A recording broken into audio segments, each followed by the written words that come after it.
우리들이 가장 기본적인 신앙을 이렇게 얘기하라면 저는 창조 신앙이라고 얘기를 하고 싶습니다. 창조 신앙은 하나님께서 우주 만물을 다 지으셨고 아담과 하와를 만드시고 또 오늘날 저와 여러분들이 존재하도록 하시는 분이 하나님 한 분이심을 고백하는 신앙입니다. 그렇기 때문에 창조 신앙은 저희들의 신앙의 출발점이 됩니다. 그렇게 창조 신앙의 핵심을 보면 창조주를 절대적으로 신뢰하고 그분을 찬양하고 경배하는 것입니다. 여러분들이 이제 어떻게 여행을 가다 보면 정말 아름다운 대자연이 펼쳐지는 그런 장면들을 보면 경탄하는 그런 마음이 드실 겁니다. 자연의 신비로움을 넘어서 그 자연이 어떻게 상호 유기적으로 잘 보존될까, 그런 어떤 보이지 않는 법칙들을 우리가 바라보고 있으면 참으로 신기할 따름입니다. 저는 자연 다큐멘터리를 굉장히 좋아하는데요. 늘 이제 그 자연 다큐멘터리를 볼 때마다 느끼는 것은 자연의 아름다움 그 자체도 중요하지만 자연이 갖고 있는 스스로 자정하는 그런 역할들 있잖아요. 그런 것들이 너무나 신비로운 거죠. 누군가의 설계가 없다면 이런 어떤 생태계 안에 자연스럽게 이루어지는 것들이 어떻게 이렇게 균형을 이루어 이렇게 유지가 될까? 사실 보면 항상 인간이 들어간 곳에 자연이 훼손되고 생태계가 파괴되지, 원래 있는 모습 그대로 하면 감소될 거는 감소되고 또 증가될 건 증가되고 또 과다하게 증가되면 또 천적들에 의해서 그게 제어가 된 걸 볼 수가 있거든요. 심지어는 아주 보이지 않는 박테리아, 그 미생물까지도 어떤 동물의 시체나 썩은 시체를 분해하는 역할을 하죠. 분해를 하게 되면 그 분해된 걸로 인해서 토양이 비옥해져요. 비옥해지면 나무들이 잘 자라면 그 식물들을 또 초식 동물이 먹게 되고, 초식 동물이 너무 과도하게 또 성장하게 되면 또 주변의 나무나 이런 자연이 훼손되기 때문에 또 적절하게 보면 그걸 잡아먹는 또 육식 동물이 있어요. 그런 생태계의 완전한 균형, 그게 창조주 하나님의 세우신 질서라는 거죠. 오늘 본문에 봐도 하나님께서 해와 달, 모든 어떤 바다, 이 각자가 하나님이 있으라는 곳에 있고 그들이 지켜야 될, 자연 만물도 지켜야 될 법령을 하나님 두고 계시다고 그러잖아요. 결국에는 그냥 돌아가는 것처럼 보이지만 하나님의 질서 안에서 움직여진다. 저와 여러분도 마찬가지라고 생각합니다. 이러한 완벽한 창조 설계 안에서 우주 만물뿐만 아니라 우리 한 사람 한 사람의 인생도 하나님의 다스림 안에 있다라는 거죠. 저는 오늘 이 섭리라는 관점에서 우리가 하나님을 바라보고 주님을 좀 높였으면 합니다. 하나님의 섭리다 이러면 무슨 뜻일까요? 한마디로 말하면 하나님의 섭리는 하나님의 다스리심을 말하는 거거든요. 신학적으로 이 하나님의 섭리만큼 우리에게 큰 위로를 주는 교리가 없어요. 질문이 그거거든요. 하나님께서는 어떻게 이 세상을 다스릴까? 우리가 고난과 고통 가운데 있을 때, 이해하지 못하는 어려운 그런 상황에 맞이했을 때 우리에게 용기와 믿음을 주는 것은 하나님이 지금 이 세상을 다스리고 우리 인생 가운데 개입하시고 모든 것을 알고 계시다는 거죠. 그 섭리라는 것은 바로 그런 하나님이 우리를 사랑하신다는 것으로부터 출발하기 때문입니다.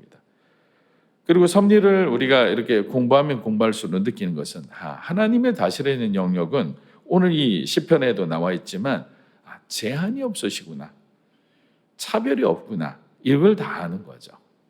참새 한 마리도 하나님 허락하지 않으면 땅에 떨어지지 않는다. 그 말은 정말 우리는 미미한 존재라고 여기지만 하나님은 그 미미한 존재까지도 다 기억하고 그들의 인생의 모든 것을 주님이 결정하고 계시다는 거죠. 주관하고 계시다는 거죠. 우리가 구약의 역사를 보고 이사야서를 공부하면서 느끼는 것은 하나님은 세계사 속에서도 온전하게 존재하시는 분이다. 모든 것을 하나님께서 통치하고 계시고 간섭하고 계시고 하나님의 뜻대로 만들어 가신다는 걸 우리가 배웠습니다. 자, 구약의 역사를 통해서 볼 때 예루살렘의 어떤 심판의 과정을 봐도 하나님께서는 먼저 예루살렘 남유다를 심판하기 전에 북이스라엘을 아수르라는 그런 나라를 통해서 하나님의 진노의 막대기로 사용하셨어요. 자, 그것도 하나님이 개입하신 증거죠. 그분의 섭리의 증거이기도 합니다. 그러면 이웃 나라가 망해 가는데, 형제 나라가 망해 가는데도 여전히 변화되지 않는 남유다 그 왕국을 보면서 하나님은 이제 결정하시는 거죠. 아수르 대신에 바벨론이라는 나라를 세우기로 결정하는 거죠. 그리고 바벨론을 통해서 하나님께서는 남유다를 망하게 하시고 포로로 잡혀가게 하시고, 그리고 심판이 종료되는 70년 정도 됐을 때 이제 우리 자녀들을, 내 백성들을 회복시켜야 될 건데, 이 바벨론의 왕과 이 신하들과 이 민족의 성정상 절대로 내어주지 않거든요. 또 하나님 개입하셔야 되잖아요. 보이게. 항상 보이지 않는 곳에서도 움직이시지만 우리들의 눈에 역사 속에 보이는 하나님도 계시거든요. 그 보이는 하나님으로는 페르시아라는 고레스 왕을 세워서 하나님이 역사하시는 거예요.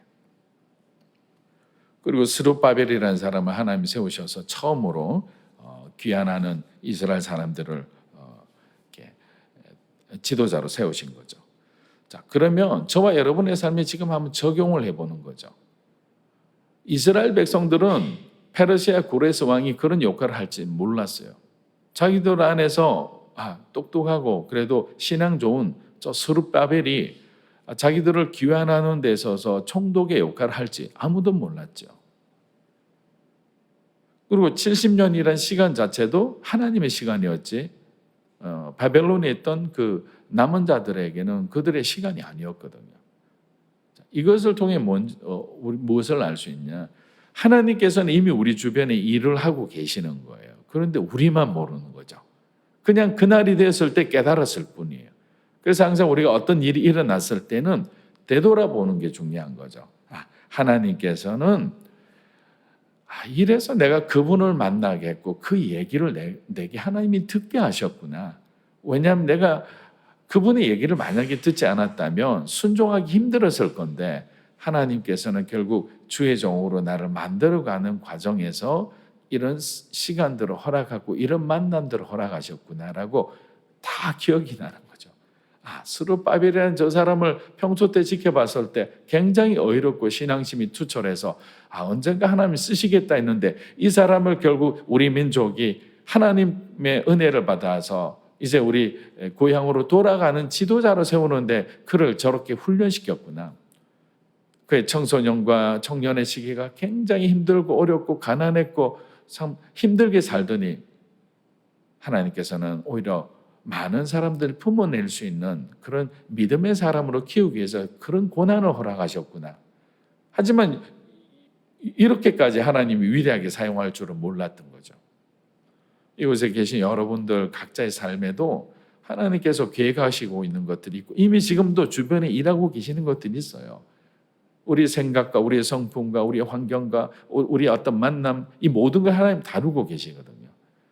그러니까 하나님이 섭리하신다, 다스린다 생각하면 여러분들이 어떤 상황 가운데 여러분의 마음을 내려놓지 마세요. 그냥 한번 어떤 감정이나 어떤 성품이나 여러분의 상황을 내려놓지 말고 끝까지 주님을 바라보고 살아가는 거예요. 그러면 우리는 하나님이 우리로 회복시키는 그런 시간들을 반드시 경험하게 됩니다. 다니엘서 4장 25절을 한번 읽어보겠습니다. 시작. 왕이 사람에게서 쫓겨나서 들짐승과 함께 살며 소처럼 풀을 먹으며 하늘 이슬에 젖을 것이요 이와 같이 7대를 지낼 것이라. 그때 지극히 높으신 이가 사람의 나라를 다스리며 자기의 뜻대로 그것을 누구에게든지 주시는 줄을 아시리이다. 자, 이 말씀 그대로 한번 보세요. 지극히 높으신 이가 하나님이죠. 사람의 나라를 다스리며, 다스린다, 섭리하신다는 거죠. 자기의 뜻대로, 우리 뜻이 아니에요. 세상 뜻이 아니고 세상 순리대로가 아니라 하나님이 생각하신, 계획하신 그 뜻대로 그것을 누구에게, 그러니까 하나님 마음이라는 거예요. 하나님 계획하신 그 사람에게 그 시간에 주시는 거죠. 근데 그때 그 사람에게는 기적이고 은혜로 받아들일 수 있잖아요. 지금 영상으로서나 이 자리에 계신 여러분들도 저도 어떤 생각을 하냐면 하나님이 계획을 갖고 있기 때문에 지금 내 오늘의 현실에 그냥 눈이 꽂혀가지고 거기서 머물러 버리면 아무것도 안 되는 거죠. 이 모든 게 하나님께서 우리 인생의 판을 흔들고 왔다 갔다 하고 작업하시는 이유는 저와 여러분이 가장 하나님께서 원하시는 아름다운 보배로운 질그릇으로 만들어 가기 위한 거죠. 질그릇 이상의 존재가 아니에요. 우리는 질그릇이지만 예수님을 담았기 때문에 보배로운 질그릇이 되는 거예요. 질그릇 자체에 우리가 초점을 맞추다 보면 우리는 잘못하면 실족하기 쉬워요. 우리는 자격이 없습니다. 아무런 어떤 없잖아요. 우리가 잘 알잖아요. 얼마나 우리 안에 죄가 많은지를. 하나님 닮은 성품보다 우리 개인의 어떤 정말 상처와 아픔으로 얼룩진 그런 부분들을 우리는 너무나 잘 아는 거예요. 중요한 건 뭐냐? 주님을 닮고 있다는 거죠. 예수님이 우리의 삶의 주인이라고 고백하며 살아가는 그리스도인이라는 게 중요하다는 거죠. 하나님은 결코 먼 곳에 계신 하나님이 아닙니다. 저와 여러분의 인생 가장 가까운 데서 우리 인생을 다스려 가시고 인도해 가시는 하나님이라는 겁니다. 그 자체만 해도 우리가 얼마나 힘과 용기를 얻을 수 있습니까? 잠언서 16장 1절 말씀 한번 읽어보겠습니다. 시작. 마음의 경영은 사람에게 있어도 말의 응답은 여호와께로 나느니라. 그렇죠. 우리 마음에는 이게 마음의 경영이라는 건 뭐냐면 저와 여러분의 그냥 인간적인 소원이에요. 저도 소원이 있어요. 여러분들도 소원이 있잖아요. 그걸 이루어 주실 때도 있어요. 하나님 항상 안 들어 주시는 게 아니에요. 그러나 하나님이 주시고자 하는 게 더 좋은 게 있으면 더 좋은 걸 주시기 위해서 지금 내가 더 작은 것을 요구할 때는 하나님이 안 주시죠. 기다려라. 여러분 자녀들한테도 자녀들이 만약에 조그만 어떤 그 장난감 어떤 태블릿 같은 그런 걸 원하고 있었다고 생각해 보세요. 근데 나는 실물을 사주기를 원해. 엄마 아버지는. 근데 아이는 그거 가지고 막 이거 안 준다고 칭얼대고 그냥 불만이고 그래요. 조금만 더 기다려라. 아빠 엄마가 진짜 네가 좋아하는 그 아이폰이든 갤럭시든 좋은 걸 내가 지금 선물로 하려고 하는데 왜 그렇게 급하니? 시간 차거든요. 시간의 문제예요. 신앙은 항상 시간 속의 기다림을 얼마나 잘하느냐. 이게 정말 중요한 것 같아요. 그러나 말의 응답은 결론은 누가 짓느냐? 하나님이시라는 거예요. 사람이 아니에요. 여러분의 상사도 아니고요. 목회자도 아니고 여러분의 인생을 결정짓는 분은 하나님이세요. 교회의 주인도 하나님이시죠. 하나님이 끌고 가시는 거예요. 우리는 그분을 신뢰하는 거죠. 모든 성도가 한 마음으로 하나님의 신실하심과 그분의 섭리를 신뢰하고 가는 거죠. 그분의 오늘 현재 다스림을 신뢰하고 가는 거죠. 그렇게 가야 저와 여러분도 교회도 하나님 나라도 건강해지는 거예요.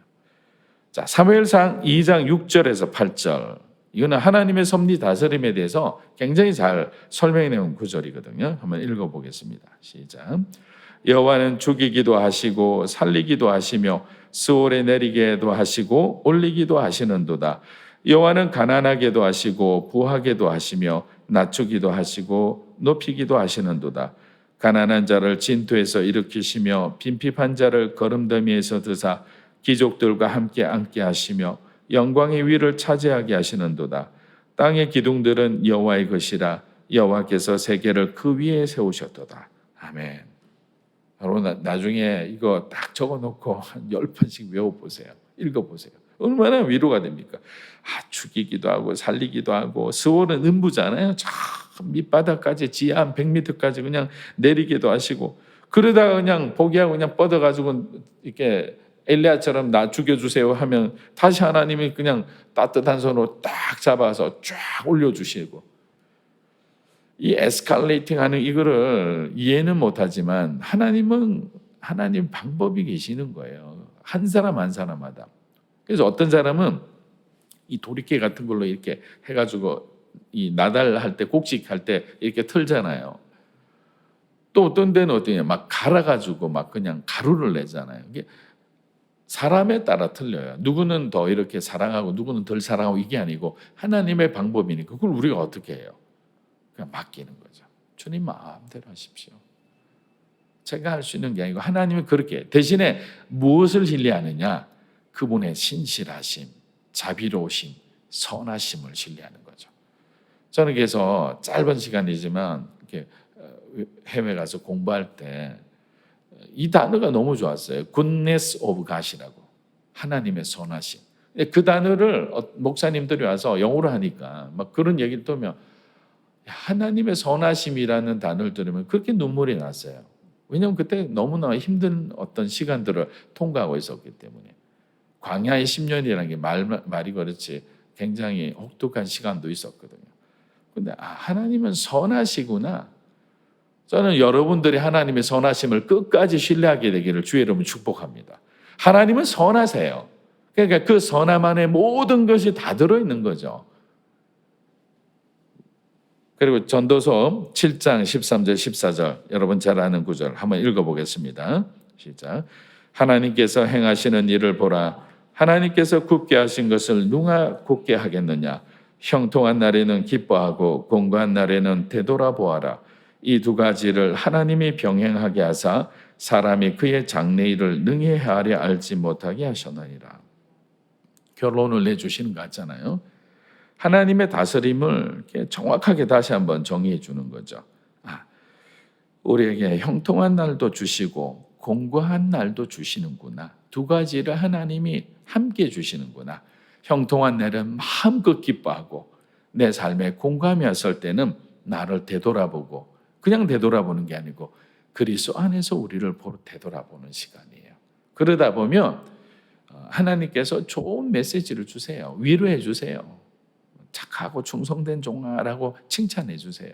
그리고 이 과정이 어떻게 된다는 것은 나중에 앞서 말씀드린 것처럼 스룹바벨이 등장했을 때 고레스가 등장하듯이 우리 인생 가운데 훅 등장하는 거죠.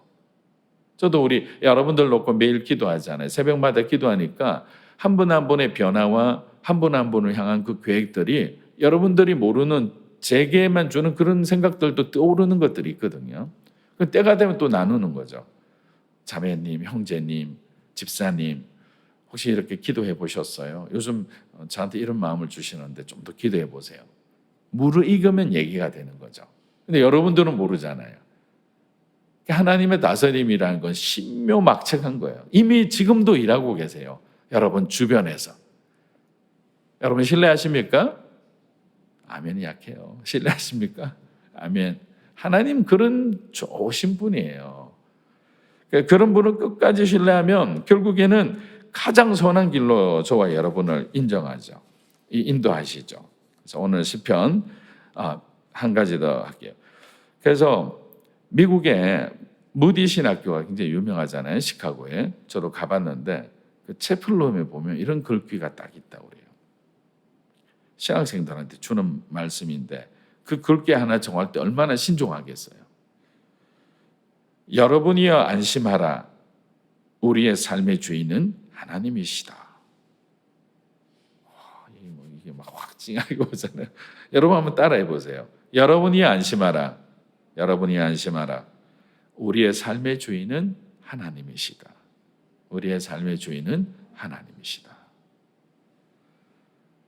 그 신학생들이 뭘 생각하겠어요? 그 친구들도 얼마나 업앤다운하겠어요? 얼마나 죄의 유혹 가운데 노출되어 있겠어요? 그런데 채플룸에 들어올 때마다 딱 적혀 있는 거죠. 여러분이 안심하라. 우리의 삶의 주인은 하나님이시다. 그렇구나. 내가 내 삶을 주도하려고 이끌고 가려고 하니 이렇게 힘들었구나. 이렇게 고통스럽구나. 내 삶의 주인은 하나님이시지. 다시 돌아가는 거예요. 시편 55편 22절 말씀으로 오늘 마무리하겠습니다. 55편 22절 시작. 내 짐을 여호와께 맡기라. 그가 너를 붙드시고 의인의 요동함을 영원히 허락하지 아니하시리로다. 내 짐을 여호와께 맡기라. 그가 너를 붙드시고 의인의 요동함을 영원히 허락하지 아니하시리로다. 여러분의 짐을 이제 주님께 다 맡기십시오. 그러면 하나님이 저와 여러분을 붙들어 주실 거예요. 우리가 흔들리지 않게 해주실 거예요. 하나님이 가장 선하신 것으로 우리에게 축복해 주실 때 우리는 그 축복을 그 은혜를 우리가 믿음으로 받아들이면 우리 하나님을 찬양하게 될 거예요. 할렐루야 하면서. 그런 할렐루야 인생이 되기를 주님의 이름으로 축원합니다.